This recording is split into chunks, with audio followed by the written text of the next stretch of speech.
I've walked 29 precincts, and just to give you a rough idea of how many people's hands I've shaken, that's somewhere between 5,000 and 6,000 people that I've talked to on their doorstep. And it's a very interesting experience to do that.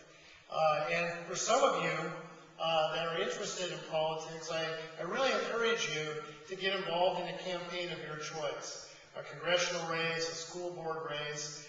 Get involved, walk a precinct. You'll learn a lot about what makes our country really great because we have those opportunities. But it's not always a serious experience, walking door to door. And I want to tell you about one of them so you know kind of how crazy it can be. I was walking in Pleasanton this summer, and it was a very hot day, and I walked up to a house, and I could tell the garage door was open. And normally I go up to the door and I ring the doorbell and introduce myself, but because the garage door was open, I decided I was going to go charging in there to meet whoever was there. Now you have to understand that it was very hot and the sun was hitting it, so even though I could tell the garage door was open, I couldn't see inside the garage.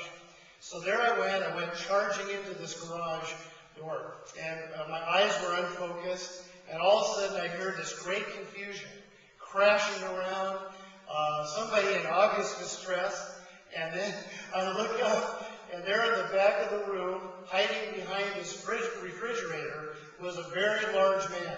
He was about 6'5", about 300 pounds, and he was in his underwear.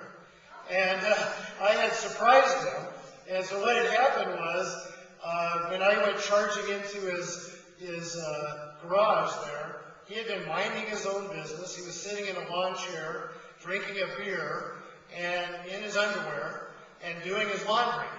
And in comes this guy charging in. He says, "Who are you?"